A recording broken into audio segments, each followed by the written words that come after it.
ফ্যাসিবাদ পালিয়ে গেলেও ফ্যাসিবাদের দোসররা এখনো রয়ে গেছে। ফ্যাসিবাদ ভারত থেকে মাঝে মাঝে উকিঝুঁকিও মারছে, আবার জনগণের প্রতিনিধিত্ব ফিরে আসেনি এখনো। এসব মন্তব্য করেছেন বিএনপি চেয়ারপারসনের উপদেষ্টা আব্দুস সালাম। জাতীয় প্রেস ক্লাবে এক আলোচনায় অংশ নিয়ে তিনি বলেন, ফ্যাসিস্টদের দোসরদের সাথে নিয়ে কখনোই গণতন্ত্র প্রতিষ্ঠা সম্ভব নয়।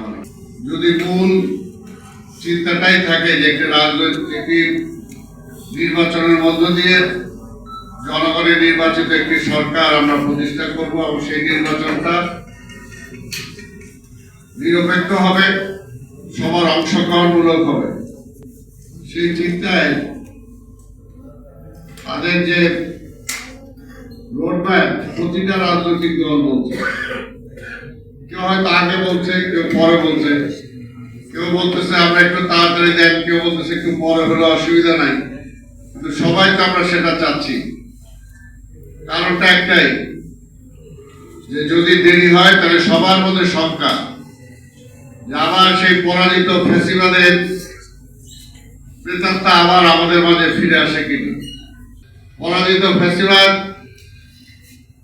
কাছাকাছি সীমান্তের ওই পারে অবস্থান করছে এবং মাঝে মাঝে উকিঝুঁকিও দিচ্ছে, আবার মাঝে মাঝে গণতন্ত্রের কথাও বলছে, যে গণতন্ত্রে তারা বিশ্বাসী করে না।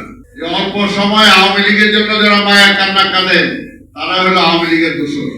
বলবো এই সরকারকে আরো জোরালো ভূমিকা দরকার, একটাই তাদের টার্গেট হওয়া উচিত।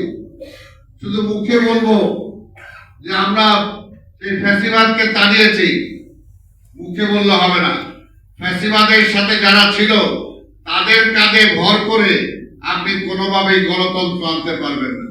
এদিকে প্রয়াত বিএনপি নেতা সাদেক হোসেন খোকার স্মরণে ঢাকার দক্ষিণ সিটি কর্পোরেশনে আয়োজিত দোয়া ও স্মরণ সভায় অংশ নিয়ে আব্দুস সালাম সাদেক হোসেন খোকার স্মৃতিচারণ করেন। বলেন, সামাজিক, সাংস্কৃতিক ও ক্রীড়া ক্ষেত্র সহ বিভিন্ন ক্ষেত্রে সাদেক হোসেন খোকা ব্যাপক অবদান রেখে গেছেন। মুক্তিযুদ্ধ পরবর্তী সময়ে ব্রাদার্স ইউনিয়নকে কেন্দ্র করে ক্রীড়াঙ্গনে তার ভূমিকা, ঢাকা মহানগরীতে বিভিন্ন ভূমিকার কারণে আমরা দেখেছি যে সেই সময় উদীয়মান একজন তরুণ এই সাদেক হোসেন খোকা তৎকালীন আওয়ামী লীগ প্রধান শেখ হাসিনাকে পরাজিত করে সেখান থেকে জয়লাভ করেছিল। সেটা সম্ভব হয়েছিল তার সেই গুণাবলীর জন্য।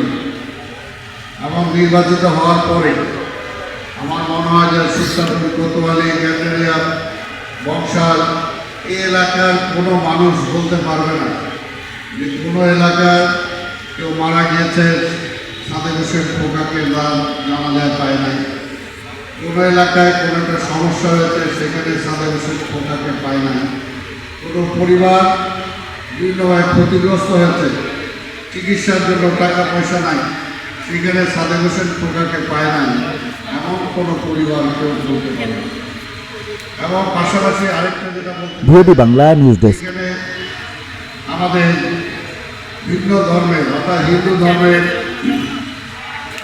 অনেক লোকজন আছে, অনেক লোকজন পুরনো এলাকায় অনেক, তাদের বসবাস এখানে অনেক।